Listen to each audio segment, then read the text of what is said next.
I want to welcome everybody to Revolution Books. And am I coming through? Can you hear me in the back? Okay. I want to welcome everybody to Revolution Books for tonight's program. For those who maybe hadn't read the packet, tonight what we're going to get into is Eric Adams is a black Giuliani. The Democratic Party is a party of piggery. The war on crime is a war on the people. And we mean every word of that. Okay. So, you are in Revolution Books. And this is an important place to be. This bookstore is the intellectual, cultural, and political center of a movement for an actual revolution. The books on the shelves, the author events, the programs that we do, cultural events that are done here are all about the world and about contributing to bringing a new world into being. And at the heart of this bookstore is the work of Bob Avakian, the author of The New Communism, the architect of a new framework for human emancipation, and that is what humanity needs. He's somebody you should check out if you haven't already been introduced to his work. If you have been introduced to his work, get more deeply into it and get with the revolution in any way possible, and I will get more into that as we talk tonight, to carry out the work and the leadership that he's laying out. Now, I'm going to be the main speaker tonight. I'm Carl Dix, longtime revolutionary, and some of who I am is going to come out in my talk tonight, but let's just say I've been on the front lines fighting against the hell that this system brings down for 5 decades and counting.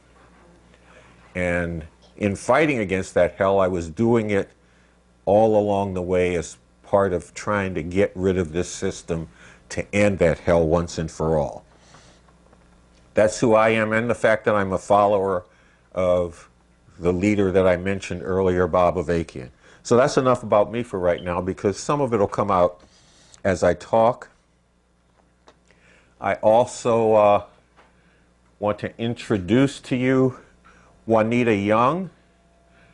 Juanita Young is the mother of Malcolm Ferguson, a young man who was murdered by the NYPD in March, I believe, of, was it 2000? Yeah, okay. I got that one right. And ever since that happened, Juanita has been on the front lines of fighting against police terror. And she's somebody who has stepped up to fight against injustice in a broader front. And, you know, a lot more people need to live like Juanita. We need more people who are fighting the hell that this system brings down the way that she is. She is going to be our first speaker, and I guess what I'm going to do is I'm going to sit down and let Juanita have the mic.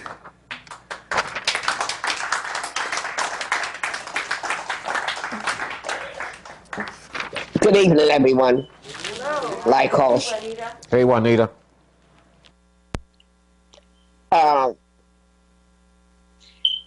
My son, well, let me hold back. My son Malcolm Ferguson was 23 years old when he was murdered by Louis Rivera in New York. What they did was they told me they found him dead in a lobby. Knowing my son, I know that was not true. That meant I had to get out here and let the truth be known what happened to Malcolm. And trying to find out what happened to Malcolm, I met Carl at the building where he was murdered. And I started seeing what they were doing. And it helped me to fight for Malcolm's innocence because I had people that really believed in what they were doing. When the cops kept coming to my house to try to talk to me, I told them there was nothing for me to talk to them about because I knew my son wasn't doing nothing wrong for Rivera to blow his brains out. That's literally what Rivera did. I later learned that when Malcolm was protesting for Amadou Diallo because of the verdict that Albany gave letting them cops walk, Malcolm got out there with the rest of the people, and Rivera and some of his friends singled Malcolm out the crowd, and they arrested him. I later learned that Malcolm was just in the crowd like all the other people when Rivera, for some reason, singled him out and they got in an argument. He threatened Malcolm dead. I'm like, if I got witnesses that Rivera threatened Malcolm, why wasn't Rivera charged? Because of the strength that this police department have, these cops just get away with murder. It ain't just the cops, it's the DA, it's the judges. The Malcolm was not an aggressive person. According to the DA, Malcolm went for the cop's gun. That he should have never went for the cop's gun. I said, show me the fingerprints on the gun. They took it out. Because I knew Malcolm didn't go for no cop's gun. So I still couldn't do nothing with Rivera. My attorney, after going through 5 attorneys, I finally found one that was willing to take on Malcolm's case. And that was Seth Harris. And he proved Malcolm's innocence. That Rivera murdered Malcolm for no reason. Rivera admitted on the stand he don't know why he shot Malcolm. In doing this, I met so many other families where the cops had murdered their loved ones. And pretty much the same thing was happening. The cops they were believing what the cops said. Being that 9 times out of 10 there are no witnesses, they go by what the cops say. Regardless of what the medical examiner says or anything. And it's people that get in the street and make them pay attention to what's going on here. These cops are killing innocent babies. They shot Ayanna Jones in Detroit while she was asleep on her couch. Nothing happened to that cop. They shot Tamir Rice for playing in the park. Those are little kids. They shot Nicholas Jr. playing cops and robbers in his building. All those cops are still walking the street, not in prison, nothing. My thing is, all those kids could have been mine. As a mother, I'm going to go after anybody that the cops are murder. And all they do is tell me I should mind my business. They are my business. Because now you done hurt another mother, another family. Why is it that because they're cops, they have the last word? I remember when, what is his name? Now it just slipped my mind. That Peter Lang shot, I just can't remember his name right now. And Kai Gurley. Peter Lang shot Kai Gurley. The cop was found guilty. When it came time for the cop to go to jail, the district attorney and the judge got together. The judge said because Peter Lang was trying to make a life for him and his family. He didn't see why he had to go to jail. What's wrong with this system? What's really wrong with this system? This man literally shot an innocent young man. And then the judge and the DA get together. It hurts when I hear how these cops are getting away. The only reason they went at got George Floyd was looking at the pressure that the people put on the system. I mean, they literally didn't back down. But yet, the cop is in jail being well guarded. Even the security that guarded him is complaining. That man might as well be in a presidential suite the way they are protecting him. He don't eat prison food. They bring his food from the outside. Why did they bother putting him in jail? If he's going to be treated like a king for killing somebody, they're afraid that he's going to get killed in jail. So they protected him to no end. What we need to do, change the system. I get out here, no matter what they do to me, I don't care because I'm doing it for a real reason. My children tell me, "Ma, they're going to kill you like they killed Malcolm." I say, that's the chance I'm willing to take.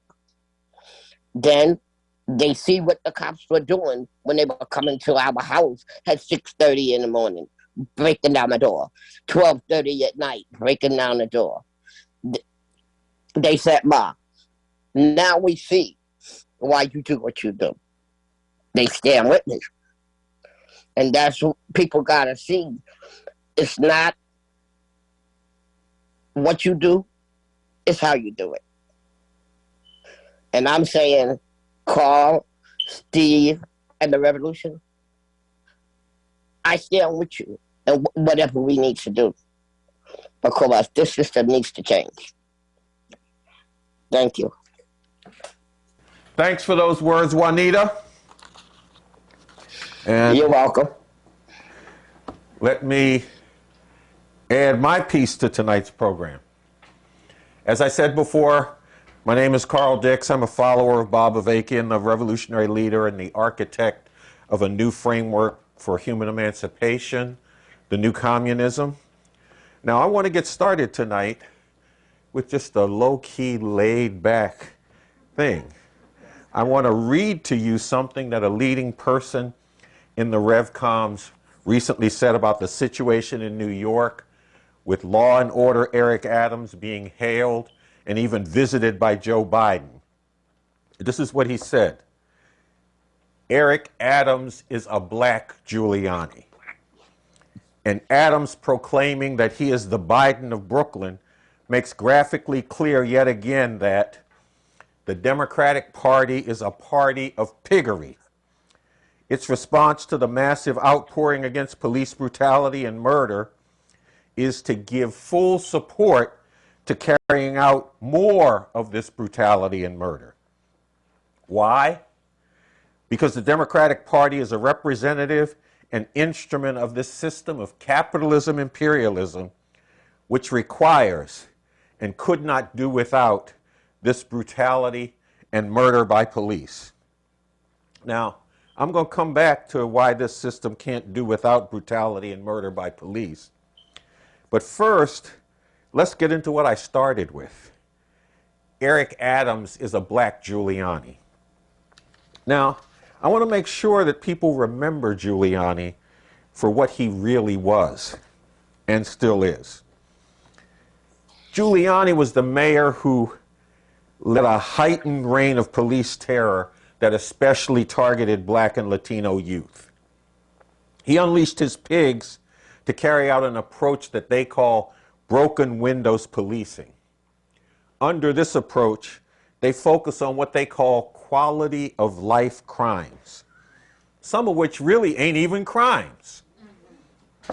I mean, people urinating on the street, people out there with a squeegee doing car windows, trying to make some money to survive.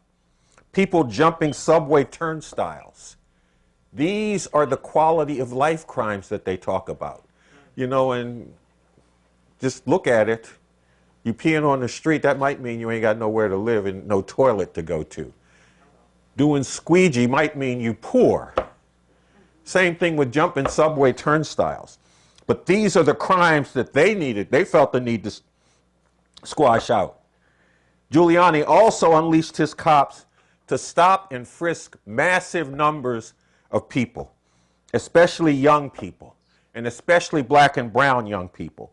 They had called this policy stop and frisk.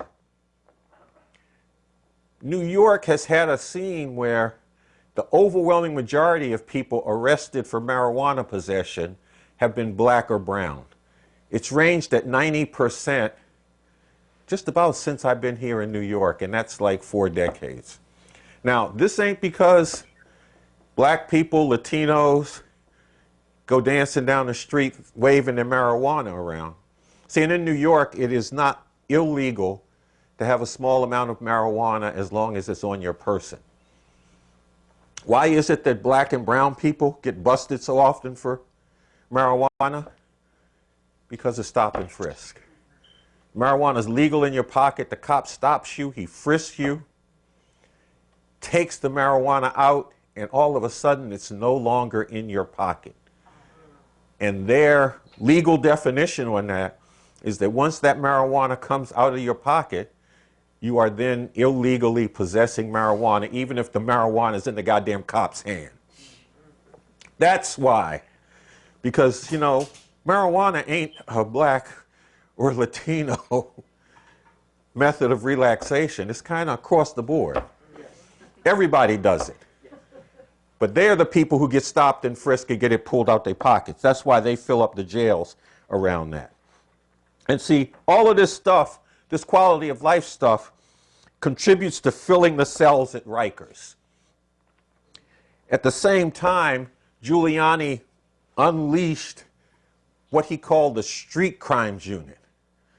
These cops were going to go out and they were going to crush the real crime. These guys had a slogan, "We control the night." And some of these pigs wore T-shirts with that slogan on it as they patrolled the city streets doing public service. Controlling the night is no public service. Let me just tell you that. One of these units gunned down Amadou Diallo about 23 years ago, almost 23 years ago this month, I believe, in a hail of 41 bullets. The crime that Amadou was committing was standing on the steps of his apartment building one night. Got charged by these 4 men, none of them in police uniforms, yelling at him. He reached for his wallet. Brother was an immigrant. Maybe he was going to show him his papers. He didn't get to because they started shooting. Blew him away. Giuliani was also a bully. He mocked people who had been killed by his police. One brother, Patrick Dorisman, was gunned down by one of these tactical police squads undercover. They were actually doing buy and bust, trying to get people to buy drugs from them and then bust them. So one of them approached Patrick Dorisman and he said, "Get the fuck out of my face. I don't want no drugs. Get out of here. Leave me alone." The cops started fighting with him and called for backup, and the backup came and shot Dorisman. Massive protest erupted. Giuliani wanted to show that this guy Dorisman was somebody that his police needed to come down on. So he took his sealed juvenile record and released it. Now that's illegal. The thing was sealed. He had a bust as a juvenile. But that wasn't supposed to be released publicly. Giuliani broke the law and revealed it publicly, and he said, this man was no choir boy. Of course, Patrick Dorisman actually had been a choir boy. But that did not matter for Giuliani.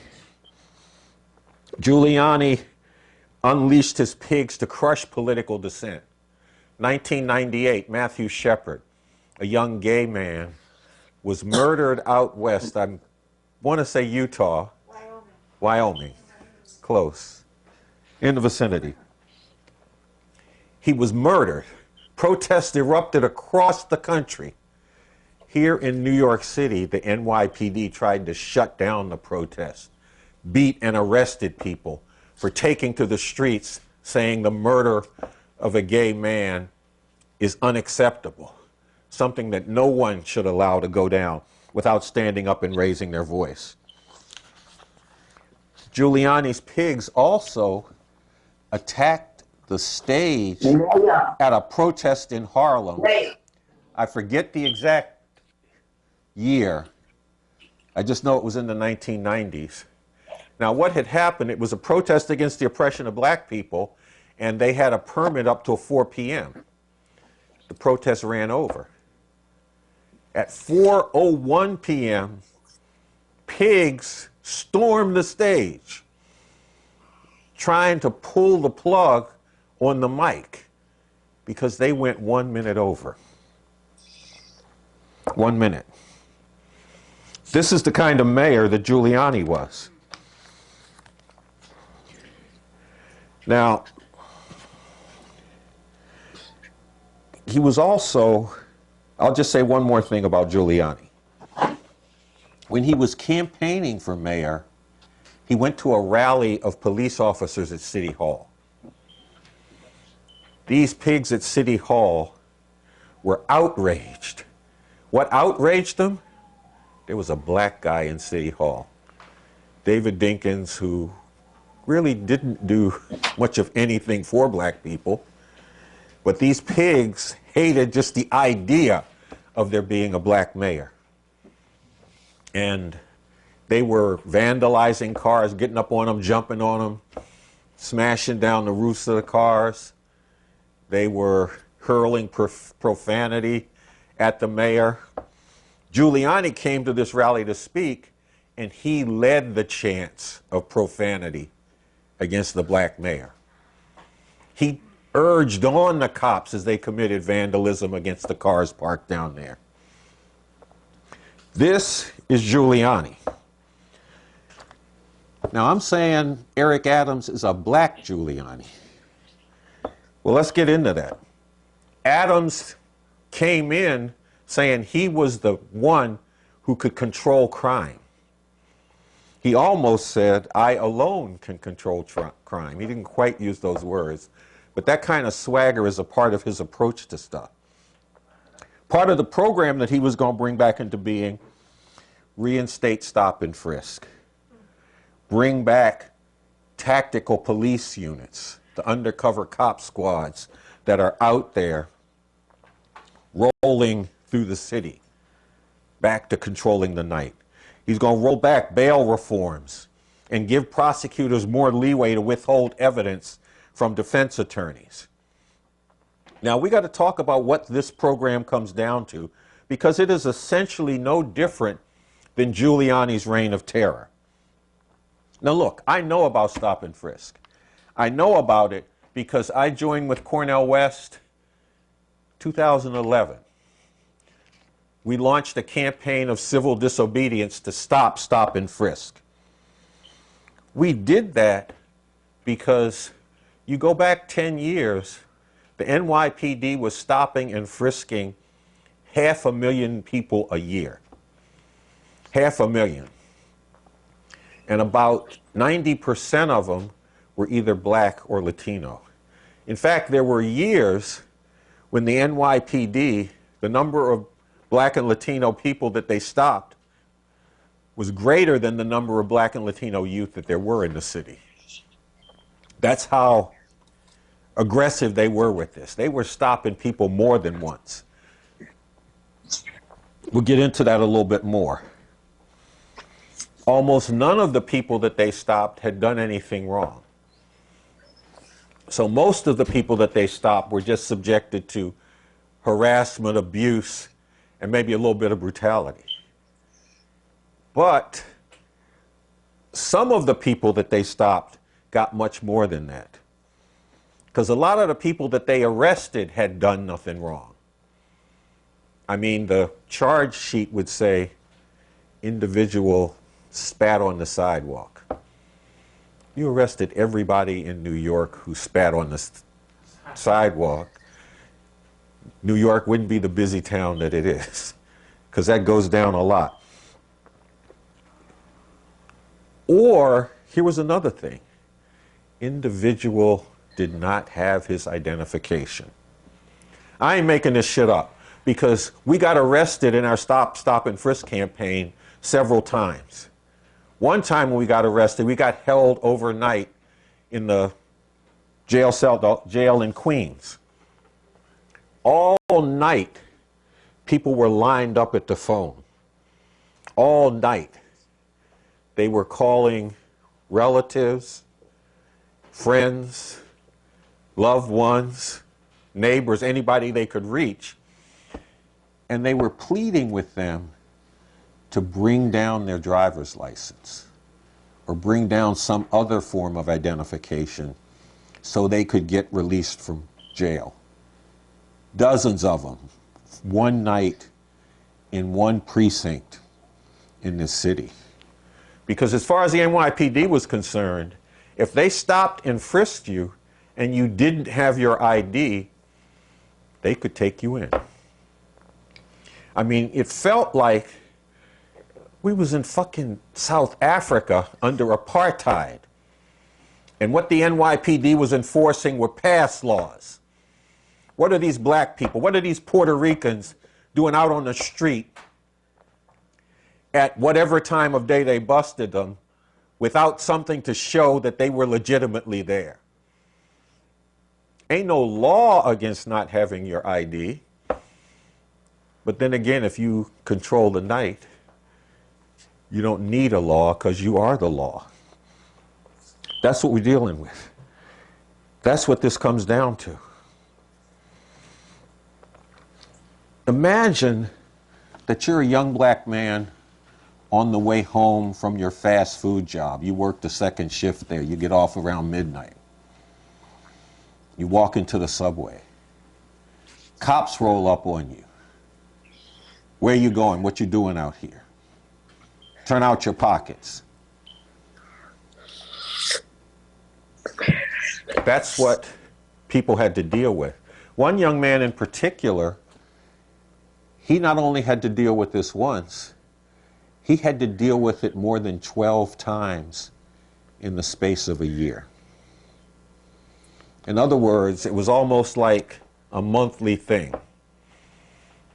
One day that month, he knew going home, the cops was going to stop him. They were going to make him turn out his pockets. They were going to ask him asinine questions.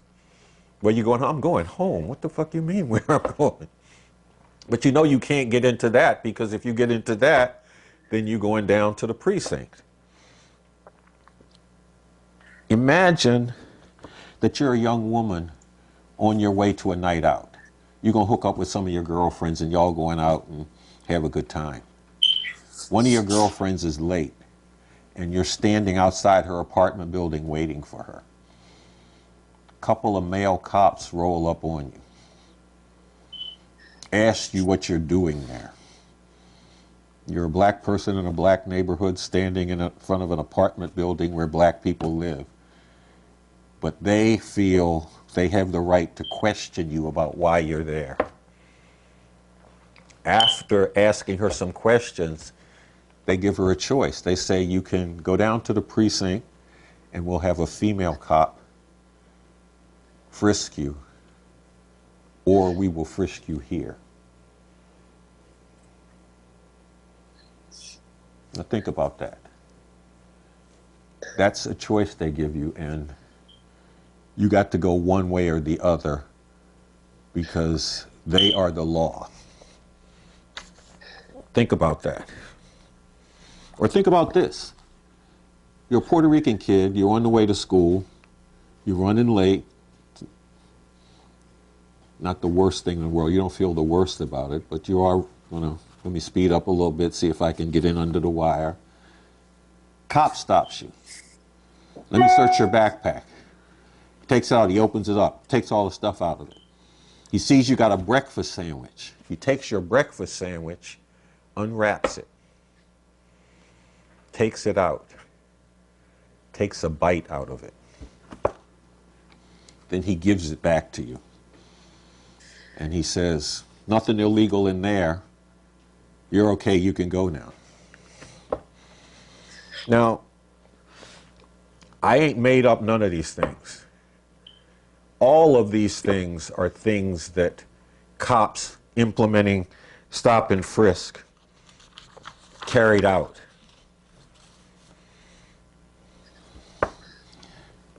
And these were not unusual occurrences. I told you about the kid that got stopped 12 times in 1 year.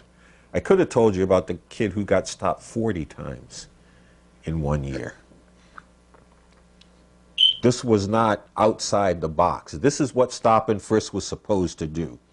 It was designed to treat black and Latino people, especially the youth, like they were criminals, guilty until proven innocent, if they can survive to prove their innocence. One of the main architects of stop and frisk laid this out. This was Ray Kelly, former police chief of New York. He was the NYPD chief pig when he said this back in the 1990s.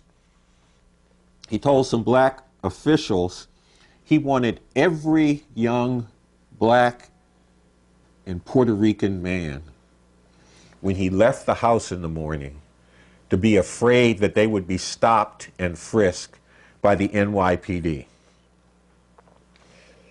That's what the stop and frisk, one of its main architects, said it was for. Eric Adams wants to bring this racist horror back. He also wants to bring back the tactical police units. Police units like the one that murdered Amadou Diallo in a hail of 41 bullets. Or like the one that murdered Patrick Dorisman because he refused, very forcefully refused, to buy drugs from a fucking undercover pig. Eric Adams wants to bring these units back. I want to just touch on two other parts of Eric Adams' anti-crime program that's in his blueprint to end gun violence.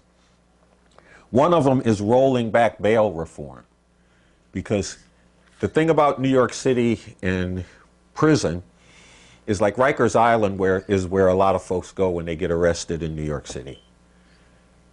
Rikers Island, I know this is not fully right, but it's almost like a debtor's prison, a prison where you send poor people. Because 85% of the people in Rikers Island at any one time have not been convicted of anything. The only reason they're in prison is because they are too poor to pay the bail that the court has set on them. Now, there was talk about, well, we got to do something about that. We got to reform that. We got to do something about the bail. Well, the little bit that was done, Eric Adams wants to roll back so that more people, he's already setting it up so more people get arrested by the police, and then he wants to make sure that more of them are held in jail. So that's one part of it. Then the other part is he wants to give the prosecutors greater leeway to withhold evidence from the defense attorneys. Because he says, you know, it's too hard for a prosecutor to make the case against these criminals. So I want them to be able to withhold evidence, not have to, they call it discovery, not have to give them early discovery. Now, what this comes together to mean is that they're going to be busting more people. They're going to give them bail that they can't pay, so more of them are in jail. Then the prosecutor's going to be able to keep the evidence that might help the defense attorney make the case to get their client out. So you get held in jail. They bring you into court. They sweat you to take a plea, to plead guilty. They don't care whether you did it or not. They want to get that conviction. They want to bring it down on you. This is what they did to the Central Park Five. The 5 young men who were sent to jail for a rape they did not commit. lost years, some of them more than a decade of their life behind that before they were exonerated.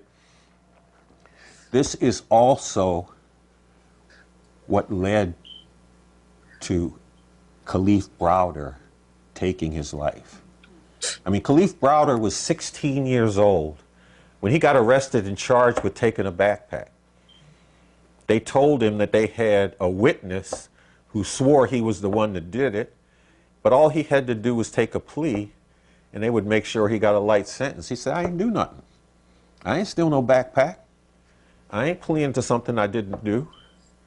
So they put him in Rikers. They held him there for 3 years trying to get him to cop a plea. He refused to do it. More than a year of that time, he was in solitary confinement. Solitary confinement is torture. This is something else. Look, I know this because there have been all kinds of studies, but I also know it because I've done solitary confinement. When I got drafted in 1960, somewhere in there. I'll remember the exact year a little bit later.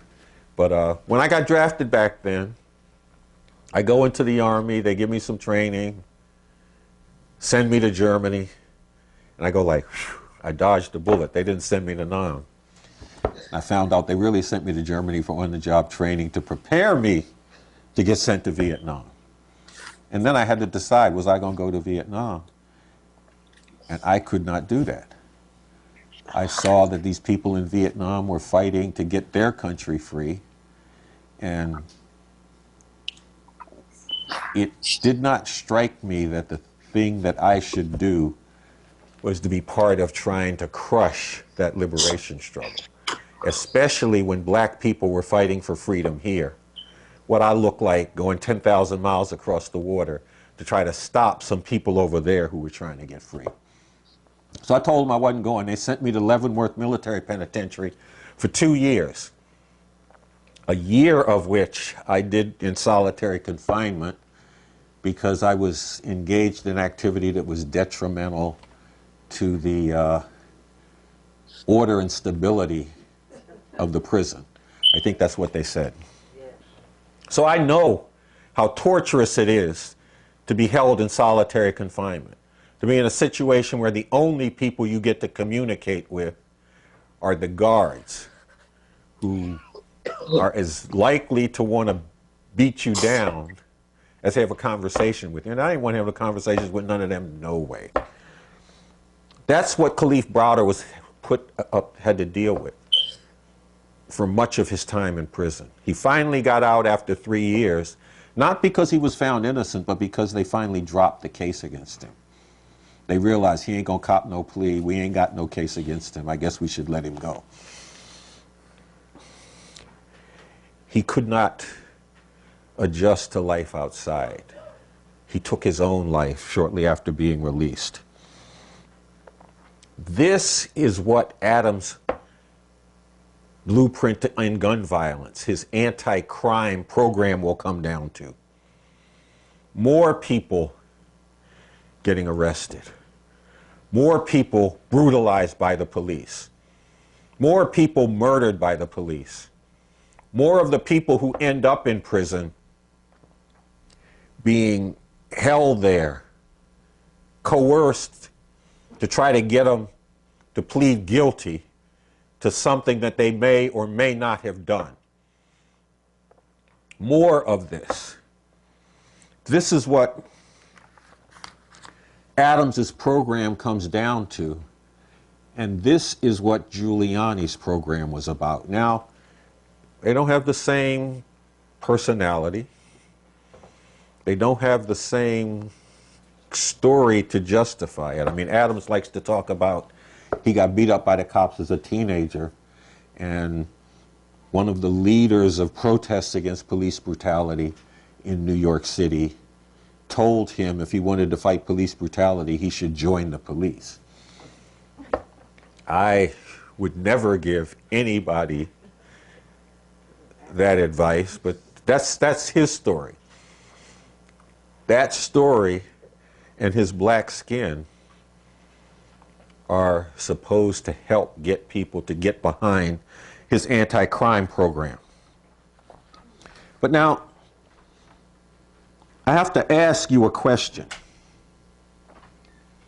Does it make a damn bit of difference that Adams, the mayor who's unleashing this war on the people that he calls a war on crime, a war on the people that's going to target black people, Latino people, does it make any difference that he is black and that he has a police chief who's a black woman?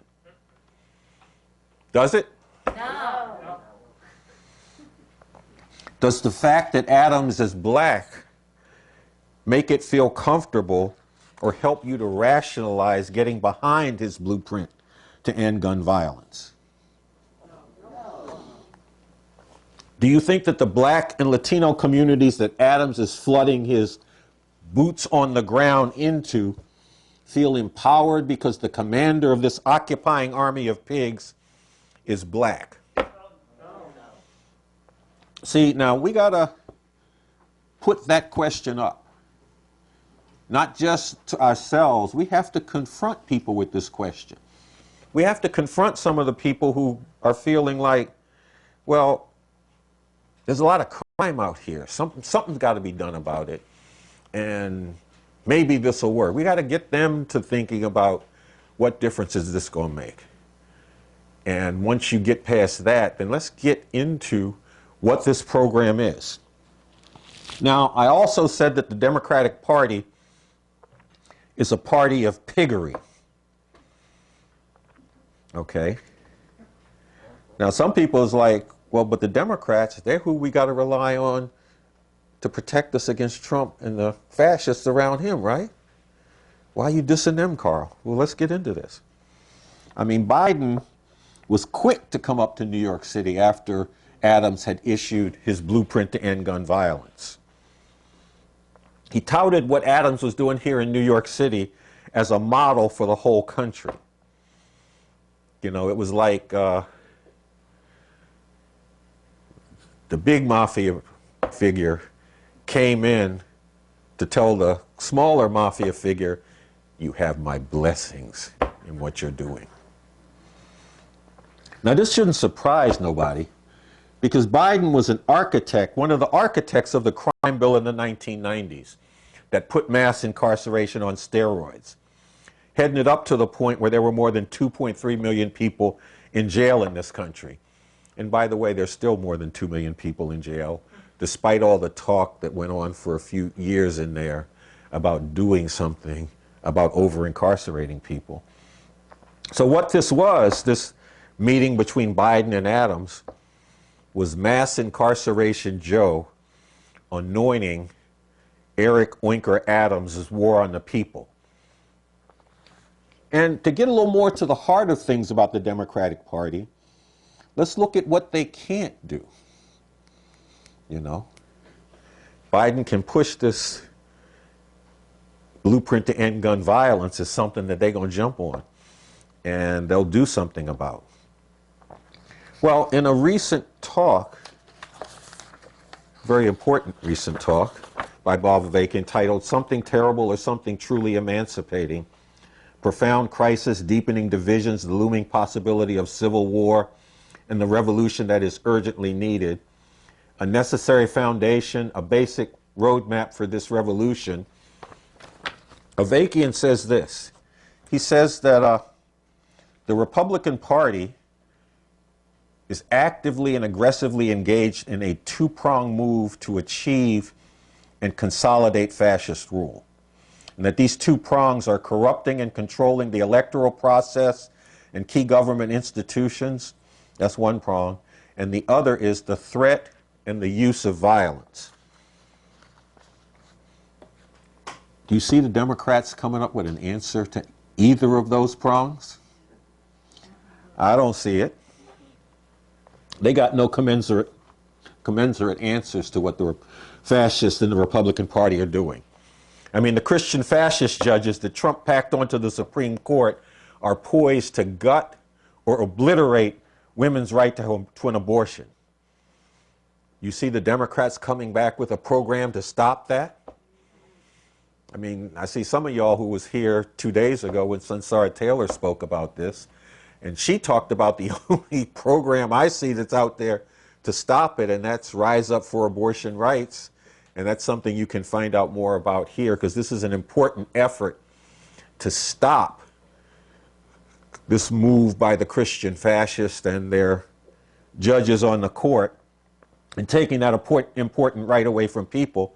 But again, that's something the Democrats got no answer to. In state after state, the fascists in the Republican Party are rolling back access to vote. They're doing it in ways that especially target black people, that target Latino people, that target indigenous people, and that frankly even target young people. I mean, think about this. There are states where you need an ID to get to vote. The NRA card works. Student ID, that's not a legitimate ID. That's not a legitimate ID. Now think about that. You get a fucking NRA card through the mail. And they say they're worried about voter fraud, but you just send away to them, send them the fee, and NRA send you the card, and you're good to go. But your university gives you an ID. That ain't cool. What response do the Democrats have to that? But they have a response to dealing with suppressing masses of people who might get out of line. That's where they have a program. That's where they have an answer. And again, this should surprise nobody, because the Democrats are a ruling class party. That's what they are. Now, they have differences with the other ruling class party, the fascist Republicans, over what's the best way to keep this capitalist imperialist system and its global empire in effect and on top. They not only have differences, they got sharp differences there. And these differences are enough to have them at each other's throat, fighting tooth and nail over it, and doing it in a way that is pulling apart the norms of how this society functions. And that's actually why when Avakian talks about something terrible or something truly emancipating, the outcome of the fighting amongst those two forces, if left to its own, will lead to something terrible. Whether that's a terrible fascist clampdown or whether that's the Democrats doing what they do, unleashing the police, terrorizing people, carrying out wars around the world, because that part of it, they will carry out, and they will do that. Frankly, they'll be as vicious as, maybe as vicious as the Republicans. But the truly emancipating part, that is up to us.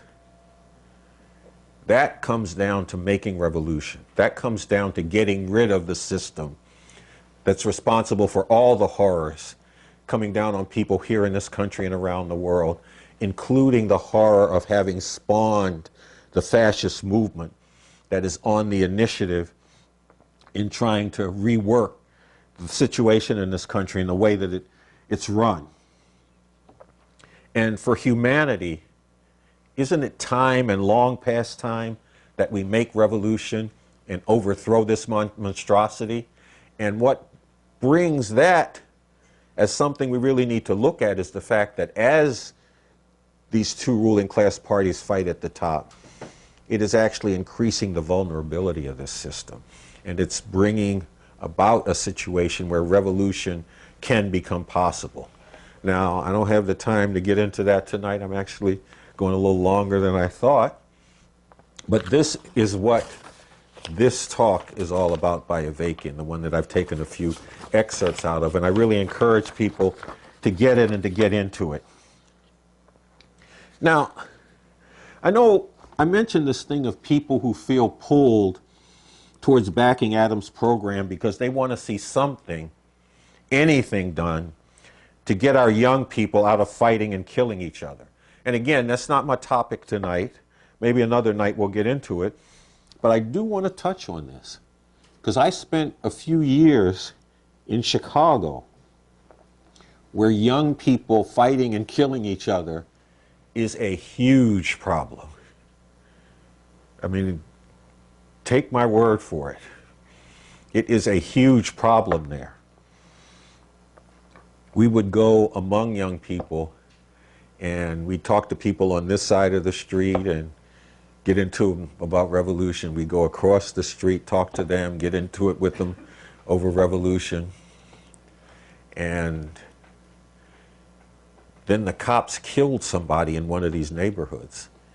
The people from that neighborhood were angry and wanted to do something about it, but they told us we can't march to the precinct. We can't march to the precinct because we would have to march through the territory of the street organization on the other side of the street. We can't do that. They're our enemies. That's how big a problem it was. That's what we're up against. And we would struggle with these youth that they got to get out of what they're into and into the revolution. Well, this is something that needs to go on now, and it needs to go on in an even more intensified way. And that's because of what I talked about this being a situation where revolution can become possible in the immediate. So we got to get people who are into anything that stands in the way of them getting into revolution. We got to get them out of that and into the revolution. In speaking to this, I want to draw on another thing that Bob Avakian says in this talk that I was just holding up for you.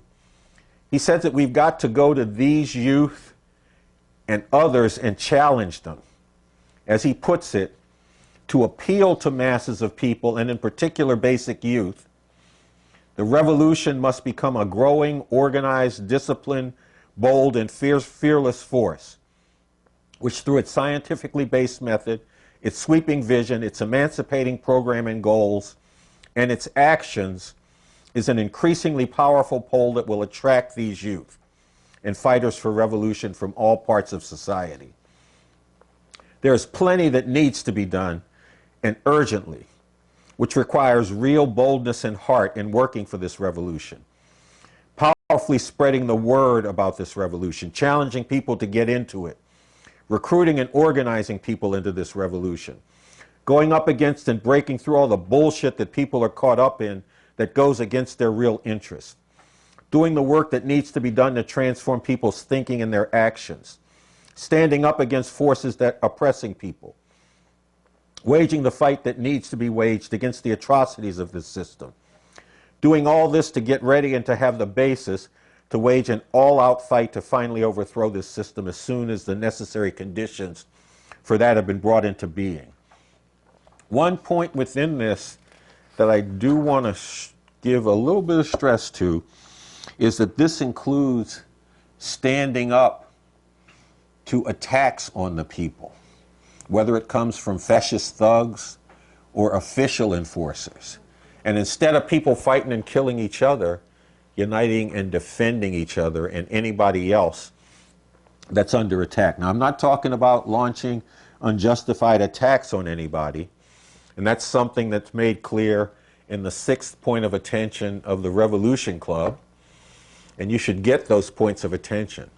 These are things that lay out the approach, the morality, and the understanding that the Revolution Club wields, lives for, upholds, and fights for in its effort to mobilize people to join with the revolution and work to bring a new world into being. It gives people a sense of what that new world would be about. And there are some people down here in the front who are with the New York City Revolution Club. I guess one of them is a visitor to the New York City Revolution Club, but I guess she's with it right now for the time being.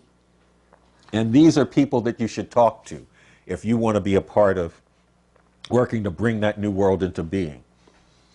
And just to go back to what I've been talking about, what I started out on, there is a choice that we all have to make. Are we going to get with the future that this system is working to enforce on humanity? A future that is exemplified by Eric Adams's war on the people? Are we okay with that future? Are we going to get behind that future? Are we going to stick our heads in the sand and try to ignore that future being enforced on humanity, telling ourselves that it ain't so bad? Maybe it'll do something about crime. Or a future where women's right to have abortion is obliterated, where immigrants suffer attack upon attack, where the environment of the planet we live on is being devastated. Are we going to go with that? Or are we going to raise hell in the streets, delivering a defiant message of rejection of that future? And do that as part of getting ready and in position to make revolution to get rid of this system. And if you want to reject that future, then join the revolution in working on a future that's truly emancipating. Join with us as we build a fight against the attempt to obliterate a woman's right to abortion. Join that fight wherever you're coming from if you think this is something that should not be allowed to go down, because we are out fighting around that. Other people are like, well, we'll get abortion pills through the mail. That's how we'll deal with losing the right to abortion.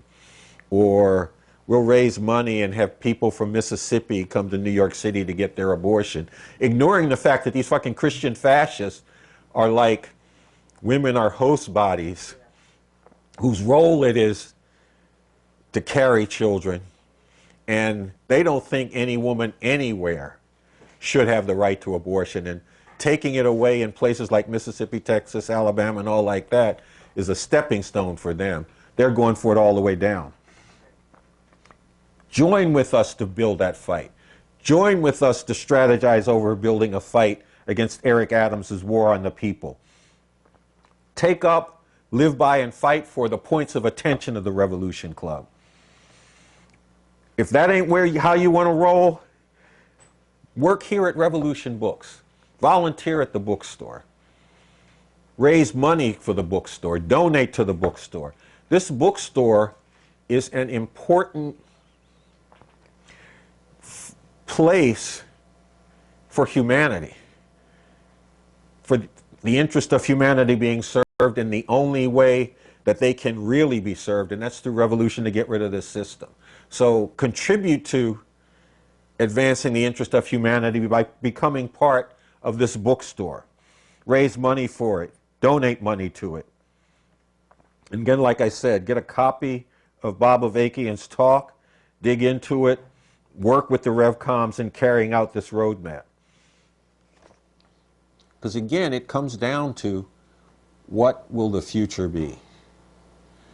Will it be the future that the capitalist imperialist of whatever stripe, whether that's fascist or just regular capitalist imperialist, whatever they have in store for us is not a pretty picture for humanity? Or will there be something truly emancipating?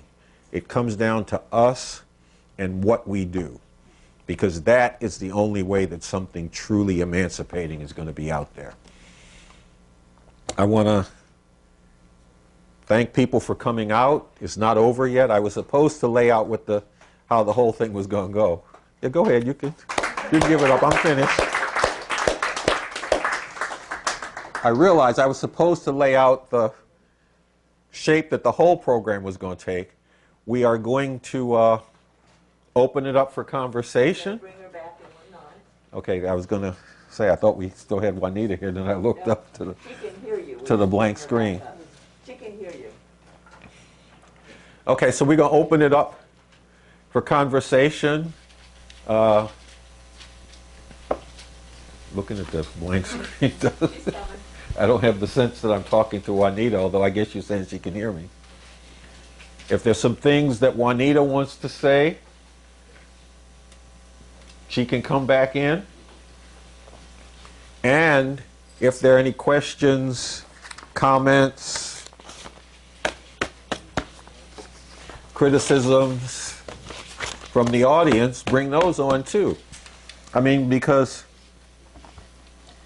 I think I sent out this email to my list, and one of the things I said was like, look, I was very clear on Eric Adams' program and what he represents.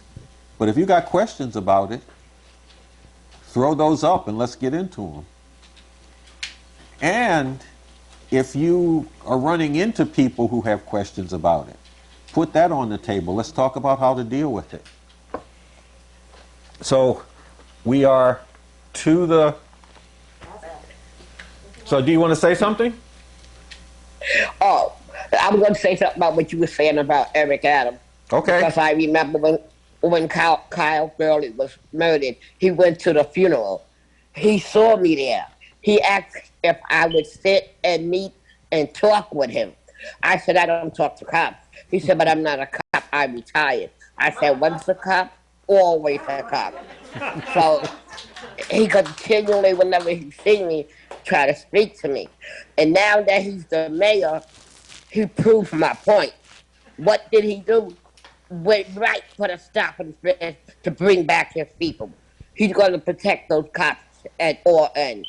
That's why we need to do something to stop him. Because as long as he's allowing these cops with all these programs, we're going to have no young black men or Puerto Rican or white. No, I mean, it's going to be crazy out here right now. You think people are killing people. The cops are going to have open season again because of Eric Adams. And that's what I was thinking about. I'm like, he proved my point. When Witherspoon, I went somewhere where he was. His thing was, you should, Eric, what's his name? Eric shouldn't have resisted. I'm like, my son didn't resist and he still was murdered. So you people come up with any little thing to try to justify these killings. We need to put a stop to their word is gold. And especially, like you said, with Eric Adams and his police commissioner, we're going to have a bigger fight. What did Obama do for us? Nothing. Just because we got a black person in office don't mean they protect their people. The people got to stand up for themselves. And like you say, the way they took the streets for George Floyd was what we got to continually do. And right now, we need to do that because of this stop and frisk being put back in motion.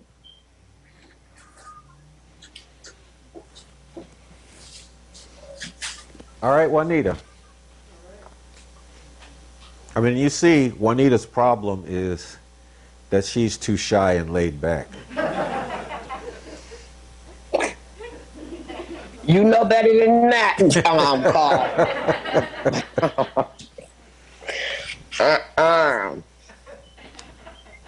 I do know that, Juanita. Okay, we're putting it out into the audience. Josh? Quick comment and a question. I'm only 27 years old, and I'm already tired of just watching the cops do whatever they want in New York City and do whatever what this system wants them to do, which is targeting Black, Hispanic, and other minority kids and people. I'm just sick and tired of it. I'm only 27. Giuliani, Bloomberg, de Blasio now, Eric Adams are my mayors, and they're all pro cop, all pro cop, all years of police targeting minority people. It's and going back to that point, actually, that you had made about the tactical, the tactical squads, I think it was, about 2 weeks ago, I believe they actually came came back. My mother's co-worker was stopped on his way home by unmarked vehicles. He was swarmed by unmarked vehicles, and they were looking for somebody else entirely. But they swarmed his vehicles. They held him at gunpoint, and we almost lost another black man in the Bronx.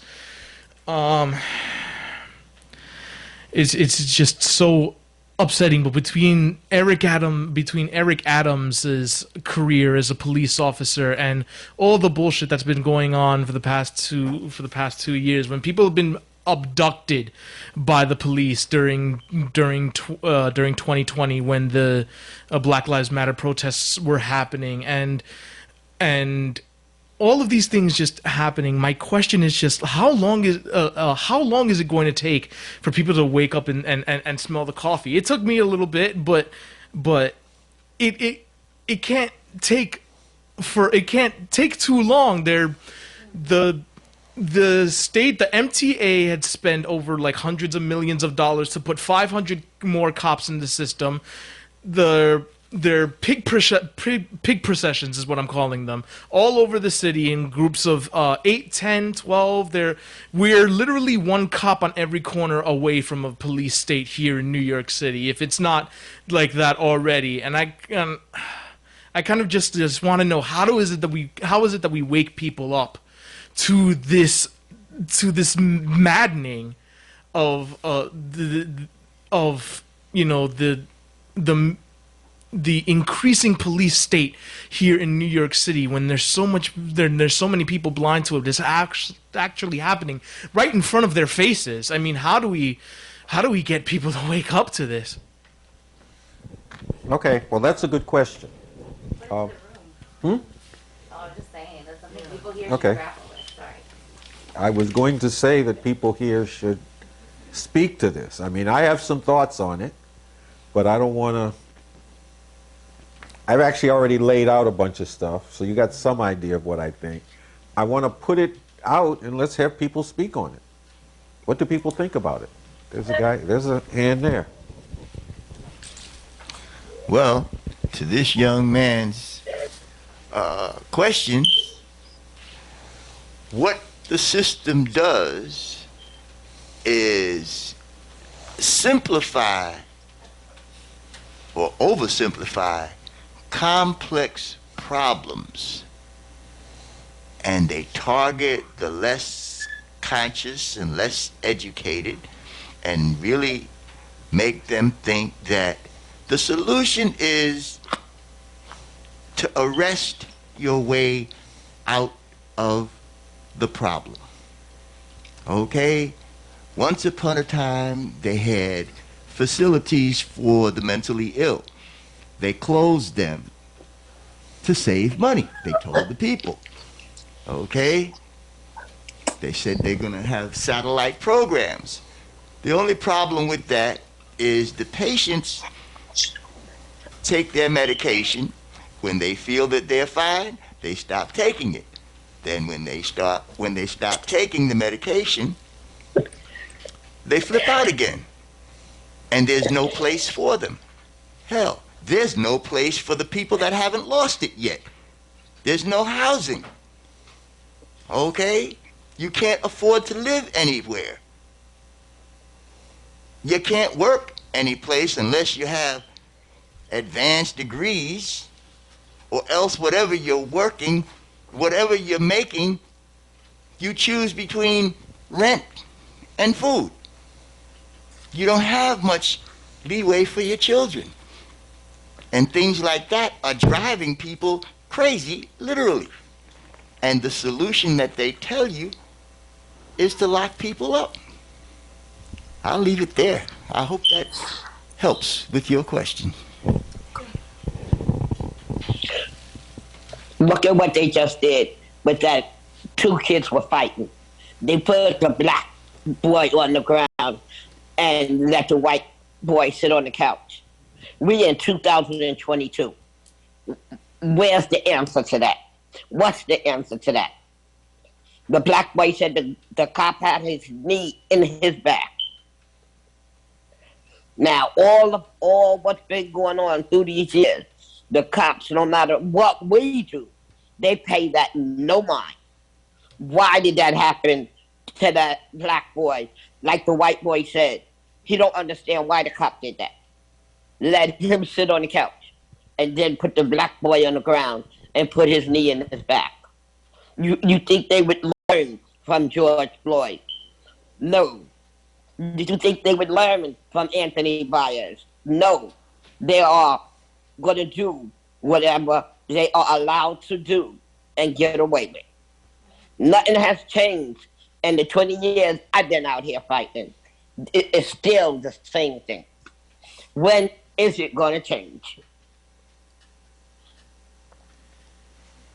Okay, well, let me throw in one piece of what I think about this. And that is, actually, Josh raised this at the start of his question. How long is it going to take to wake people up? And got to do it quick. And I say that because we ain't got a lot of time. I mean, we are in a situation where one of the two ruling class parties is saying that they've had it with this thing of elections where people can vote them out of office, and they are setting it up. That's one prong of the two-pronged plan that Bob Avakian talks about in his talk. They are making it much harder to vote for people that they think won't vote for them, and then they're trying to put in charge of administering the elections people who will rig it for them and throw it their way whether they win it or not. And that's the whole thing that they were trying to do before. They were trying to throw out the votes of people who voted against them. So this could come to a head in the not too distant future. So when we think about what it's going to take, we have to look at this question of timeline and the fact that we don't have a lot of time. Now, what about some other people?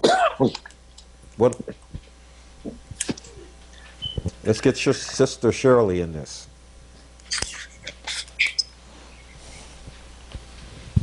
Okay. Yes, I am Sister Shirley. Okay, I'm Sister Shirley. I'm old school. For those of you who are my age and older, I'm Sister Shirley from the Forgotten Borough, Staten Island. And for the younger ones, I am Aunt Shirley. Okay, there you go. Okay, the thing is, and I've been saying this for many years, bottom line is, the main problem is we're not sticking together and coming together with different organizations, bottom line. Now, I, for one, I do believe, and we most definitely need this revolution. I mean, no ifs and buts about it. But the bottom line is, it just can't be just one way of looking at things and not looking at how other people are addressing how things are. So what I do, I don't give a rat's ass about what's going on.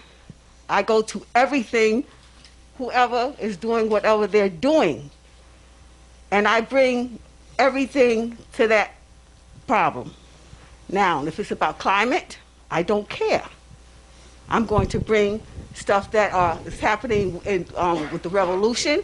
I'm going to bring in things that's happening with Black lives. I'm going to bring in things that's happening with animals and stuff, and I'll bring it all. And then I will take everything to the next thing and the next thing, because it's all together. It's not only about what you're doing or what I'm doing. We have to come together and say, okay, you know what? Regardless of what's going on with this particular thing while you're out here, we need to come together and acknowledge that it's everything, and we need to work together. So I have been doing this for years, and if we did this on a regular basis, we would get somewhere. Because unfortunately, okay, like people who look at Sharp ass, and if, for those of you who don't know who he is, I'm talking about Al Sharpton, okay? And a lot of people look at him as a leader. It doesn't make a difference. He goes just like Noche had said, he goes and he fires us up. Okay? He does a good job. We go after this person, going after that person, and saying, hey, you know, this was done wrong and that was done wrong to Amadou Diallo and Akai Girl and whatever the case may be. But then what does he do? Then he extinguishes it. And then he moves on to the next one. What we have to do is we can't just let that keep on happening. Because quiet as it's kept, and people don't even realize, if it wasn't for Ramsey Orta, and for those of you who don't know who he is, I forgive you, but after I say this, don't let it happen again. Ramsey Orta is my black Latino son from another mother who took the video of his friend, Eric Gardner, being modern day lynched. And if he didn't do that, we wouldn't be having this movement now. And he's not given the credit, and he's not the hero that he is rightly acknowledged to be. And you know what? Sharp ass, he used him to get to the Gardner family. And once he got him, he kicked him to the curb. And you know what? Ramsey could have been another Noche. You understand what I'm saying? Because he was ripe for the picking. And he had it within him to just go out there and do what he needed to do for his friend. And now he suffered the consequences. And now everybody is saying, okay, now this is going on and that's going on. But everybody who's going through stuff, we need to continually pick them up and embrace them and help them to acknowledge what's going on and how we need to stick together. So bottom line, it's not just about me. It's not just about you. It's not just about you. It's about all of us. And we need to do it together and work together. So if there's if something that's going on about the animals, I'm going out there. I'm going out there with my paperwork. I'm going out there with this, sorry, with this, okay? I'm going out there. I don't care if it's about animals. I don't care if it's about Asians. I don't care. I'll go out there with everything and share everything. And that's what we need to do. And not just think about, we just want to do what we're out there for. Because all of this comes together. And what this system has done and continually to do, and they're doing a great job, because now we're doing it to each other, is divide and conquer. So instead of us just saying, hey, you know what? We need to do this, we need to do that.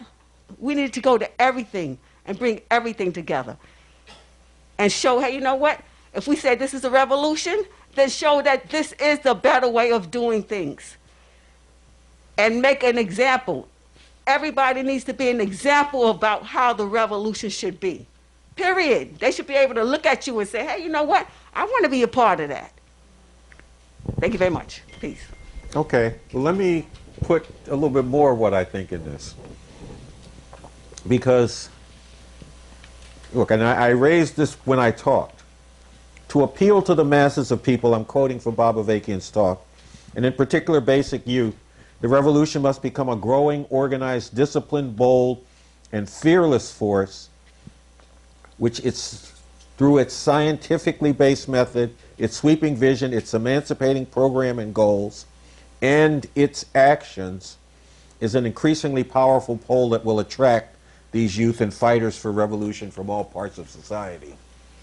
That means that the revolution has to get out there. The revolution has to model for people raising hell,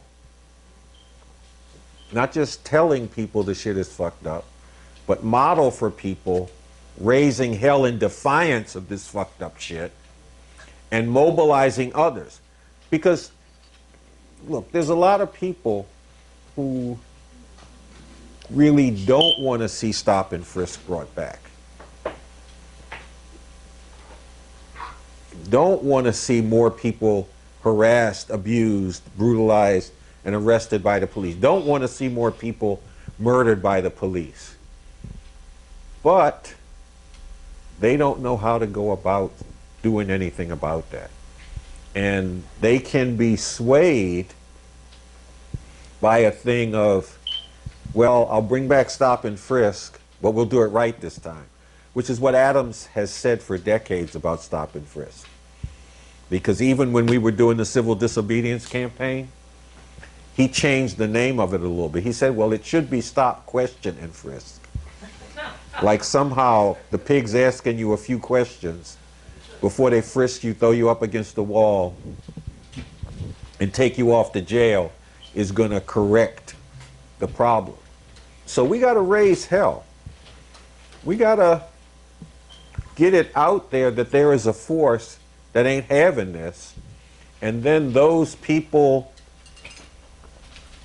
who feel like they want to see this stop but don't know where to turn can get an idea of where to turn. Well, I want to get with those people because they're out here raising hell. I want to check them out, see what's motivating them, how they're coming at this.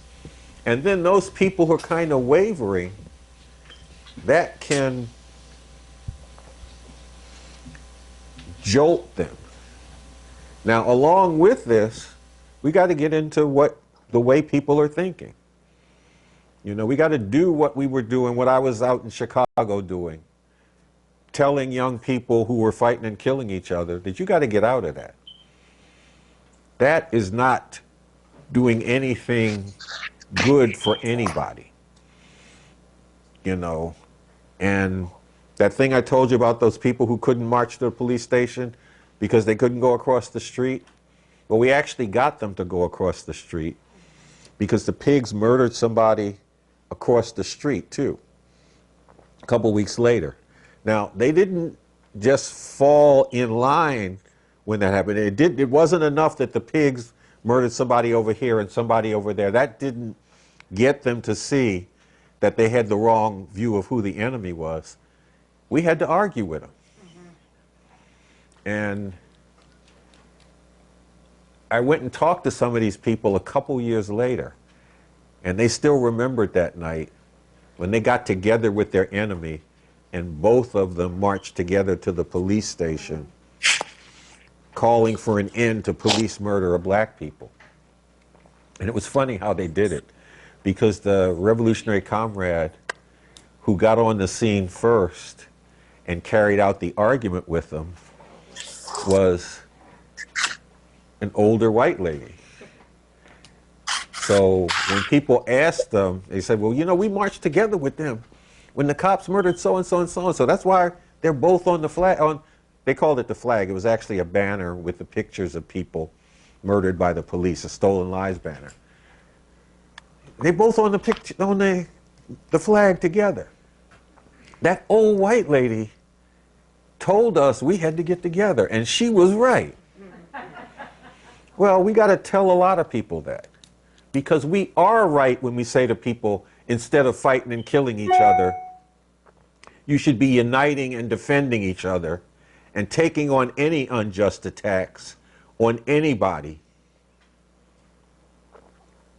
Because that's right. And we got to tell people what's right and whose interest is advanced when you do what's right and whose interest is advanced when you do what's wrong.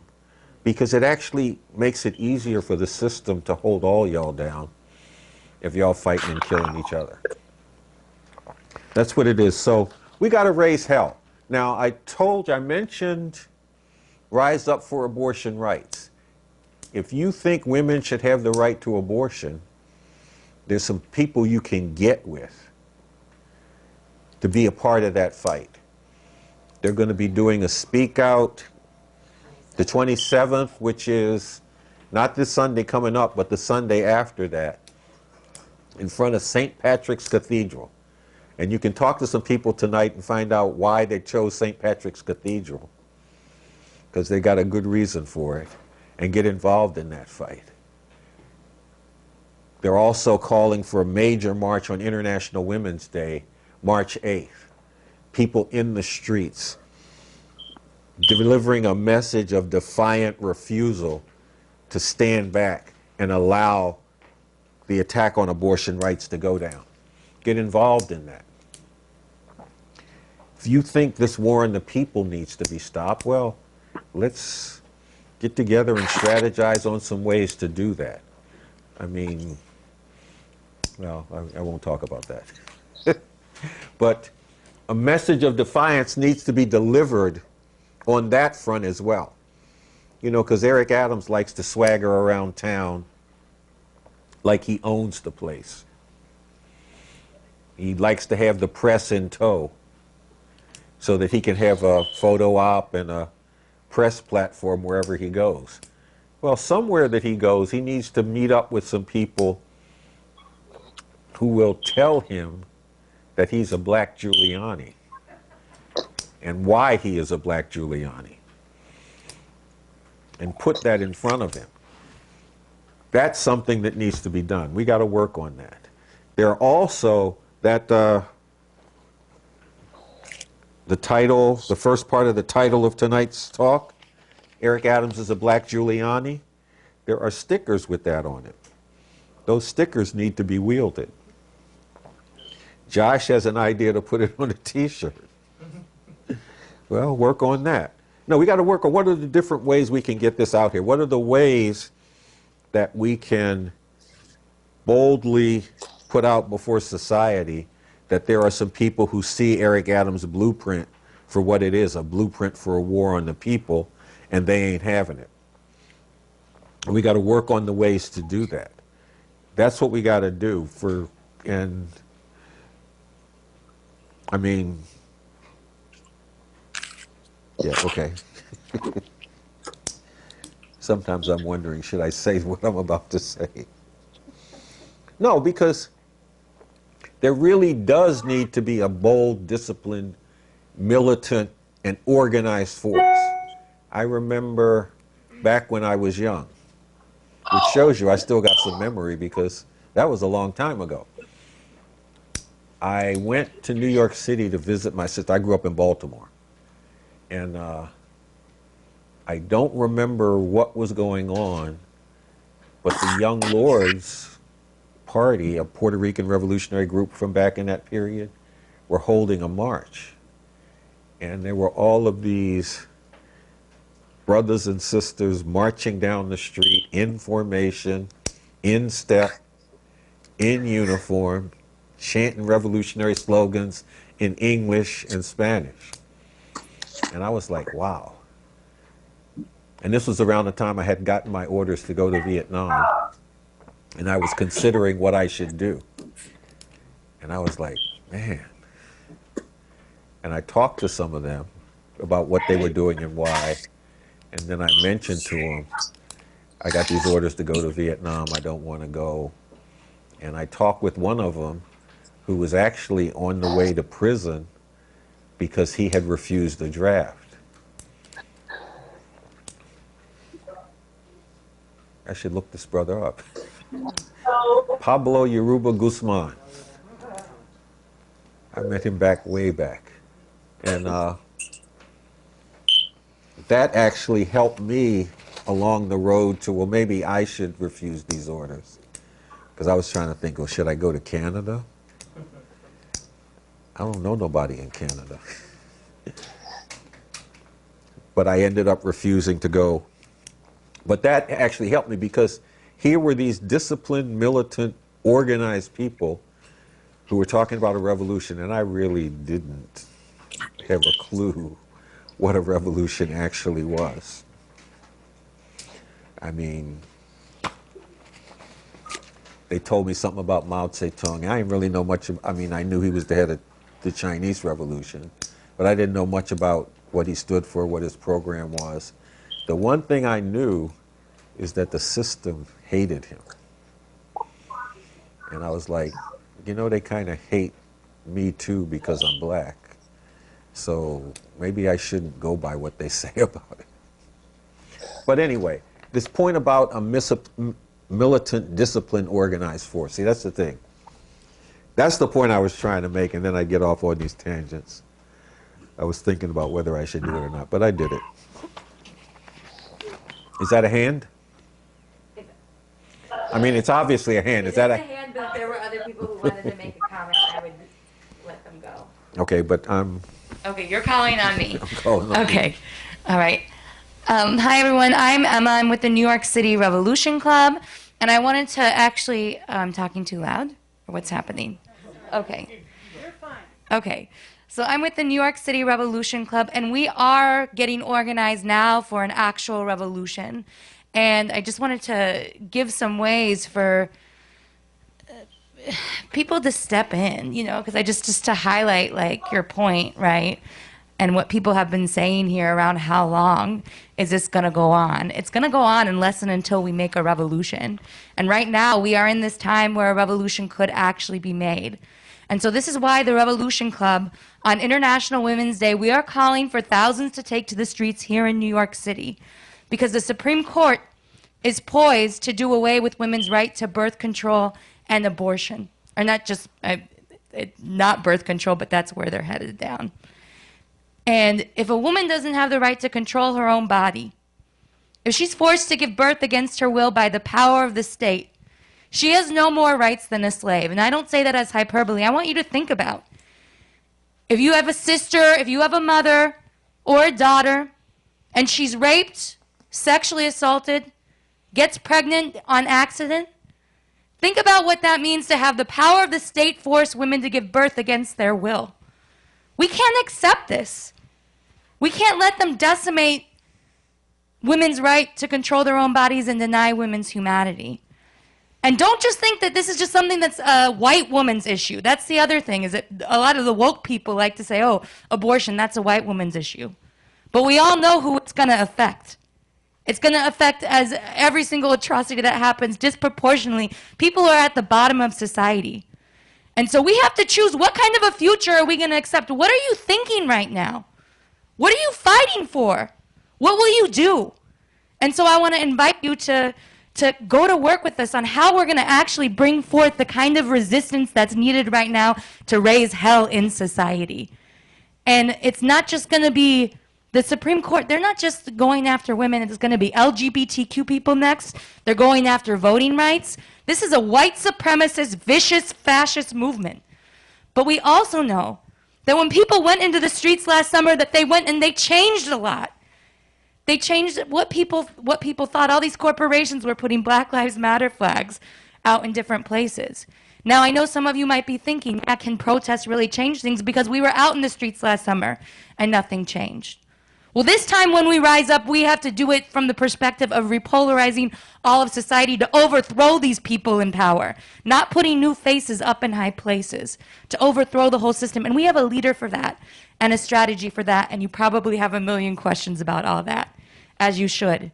And so we want to talk to you, because what made you come here tonight is because you have a conscience, because you have a heart, because you don't want to be one of those people with your heads in the sand just going along with all of this as a black mare brings back horrible atrocities against people. You don't want to accept that. And so whatever drove you here tonight, let's talk, let's get together, but step into this movement for revolution. There's a place for everybody. So that's what I wanted to say. And then we'll talk about the points of attention of the revolution, what we're about, what we're fighting for. Just very briefly, I'm not going to go on much longer, but part of what it means of these points of attention that we have, we fight for a world without borders. We fight for a world where women are treated as full human beings. We fight for the truth no matter how unpopular. We do not initiate violence, and we oppose all violence against the people. When you start to live by these principles, when you start to fight by these principles, when you start to get these stickers up in different parts of the country, we are lifting the defeatism that people feel, the encirclement that people feel, the hopelessness that people feel, when people start to see that there's a force that they can get with. So that's what you're a part of when you put up the stickers, when you live by and fight for the points of attention of the revolution. So let's get going.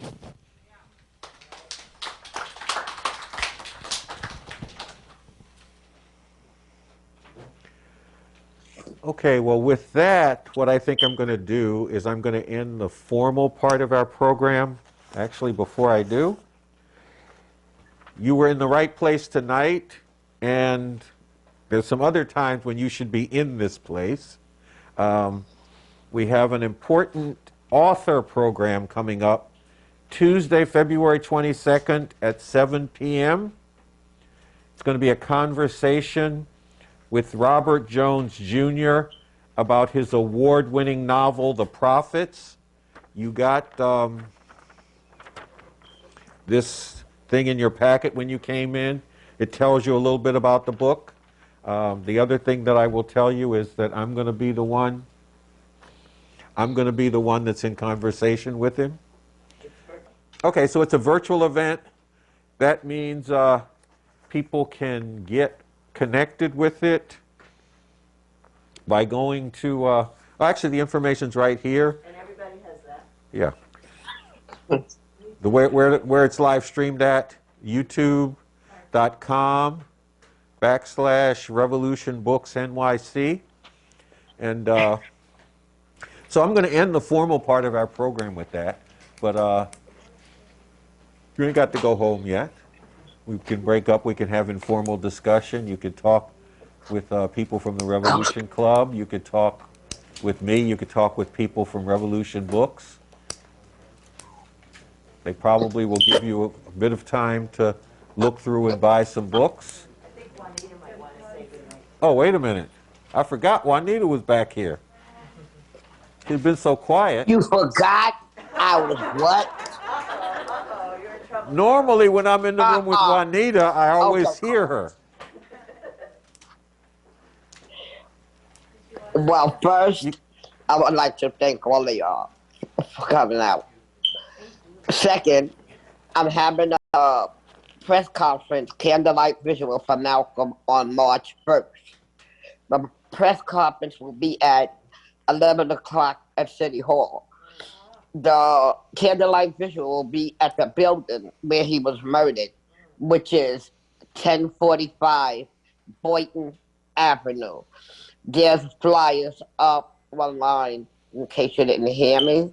I invite all of y'all to come out because when Malcolm was murdered, 5 days before he was murdered, he too was protesting the Diallo verdict.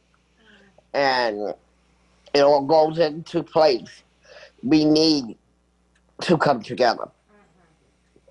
And I just want to thank you for all of y'all support.